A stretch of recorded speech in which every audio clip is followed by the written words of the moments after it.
자, 허즈버그의 동기위생이 어렵지 않습니다, 여러분.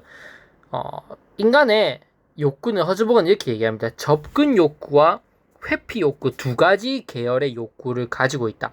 접근 욕구는 뭐냐면 정신적으로 뭔가 성장하고 싶어하고 내가 가지고 있는 자아를 실현하고자 하는 이런 욕구를 인간이라면 누구나 가지고 있어요. 저도 가지고 있고 여러분도 가지고 있다는 거죠. 이런 접근 욕구는 충족되면 어떻게 되냐?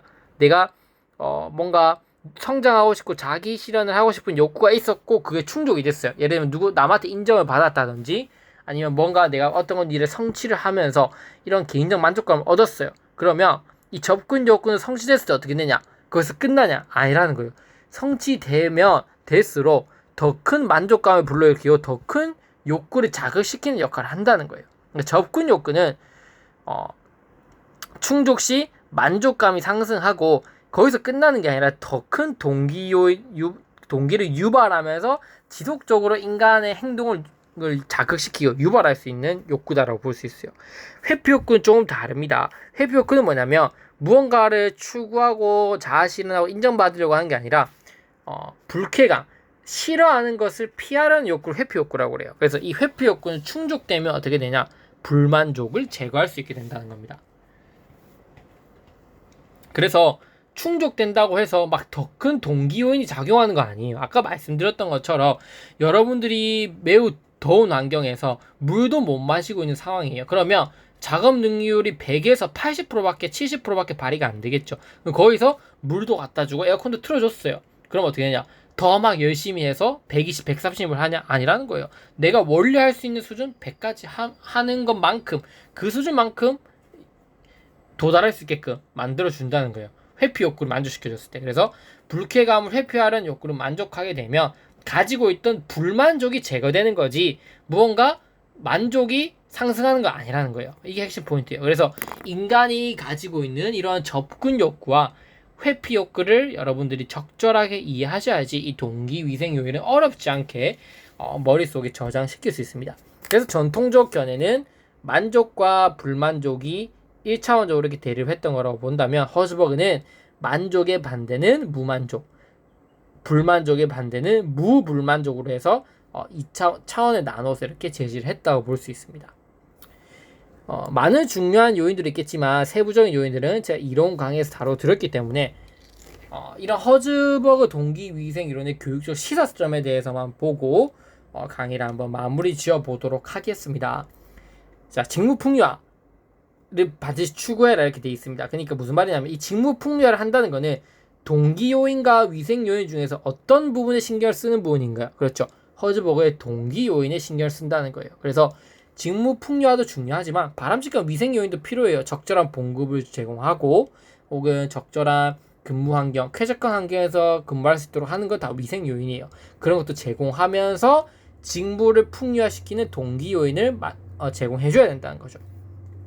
자, 직무풍요화란 뭐냐면 교사들에게 더 많은 책임과 권한을 부여하고 자신의 능력을 발휘할 수 있는 기회를 제공하고 직무 속에서 도전과 보람 그리고 심리적 보상을 얻도록 하는 직무 설계 방안을 의미하는 겁니다. 즉 직무풍요화 이론에서 직무를 수직적으로 확장하고 있는데 단순히 여러 가지 활동을 추구함으로써 업무 량만 확대시키는 게 아니라 이런 심리적 성숙 기회를 제공한다는 점에서 동기 요인을 증가시키는 요인이 된다고 볼 수 있습니다. 그래서 뭐 어렵지 않아요. 그래서 뭔가 기회를 더 부여할 수 있는 이제 환경을 만들어 준다는 거예요. 예를 들면 저도 열심히 이렇게 인터넷 강의를 찍고 올리는 이유는 뭐냐면 유튜브라는 하나의 이 플랫폼이 이런 환경을 마련해 주었기 때문입니다. 그래서 저뿐만이 아니라 자기가 가지고 있던 개인적인 어떤 자질들을 마음껏 발휘할 수 있는 기회가 마련된 거예요. 물론 유튜브를 돈 때문에 하신 분도 있겠죠. 근데 돈이라고 하는 것도 중요하겠지만 많은 사람들이 유튜브를 시작하게 된 배경을 보면 나도 이 정도 할 수 있을 것 같은데 근데 예전에 그게 안 됐거든요. 예전에는 그만큼 유명해지려면 뭐 연예계 기획사에 들어가거나 아니면은 뭐 방송 프로그램을 통해서만 가능했다면 지금은 내가 능력만 가지고 있어도 내가 원하는 이 능력을 발휘할 수 있는 환경과 기회가 만들어졌다는 거죠. 그럼 어떻게 더 열심히 그 환경 속에서 나의 기회를 인정받으려고 노력하면서 동기가 더 유발된다는 거예요. 이게 동기요인이라고 볼 수 있는 겁니다. 즉 개인에게 보다 많은 자유와 권한 피드백을 제공하게 됨으로써 직무에 대한 부정적 위생 요인을 감소시키고 이 직무에 대한 동기 요인을 증가시킬 수 있다고 보는 게 직무 풍요화라고 볼 수 있습니다. 예를 들면 이 직무 풍요화는 얘가 뭐가 있냐면 수석 교사대가 있죠. 기존의 교사는 1급 전교사, 교감, 교장들과 같은 직무 이 위에는 내재적 동기를 유발시키기에는 너무나 단편적이었다는 거예요. 모두 동등한 권리를 너무 오랜 시간 동안 가지게 되면서 내재적 동기에 유발되는 환경이 마련될 수가 없었다는 거예요. 그런데 새로운 직급을 설정하고 하위 직급보다 많은 기회와 자유가 선택과 높은 수준의 기술을 요하는 것을 설정한다면 내재적 동기에 유발될 수 있죠. 그래서 이건 거예요. 교사를 하면서 평교사 아니라 수석교사를 만들어 놓고, 자, 수석교사지 하면 뭐 이러이러한 자율성 줄게, 한번 너 도전해봐, 이렇게 교사들한테 얘기를 하는 거예요. 그러면 내가 국어교사로서 내가 뭐 예를 들면 자부심이 있을 수 있잖아요. 수업에 대해서. 그러면 이 수업을 내가 좀 잘하는데 한번 여기 도전해볼까?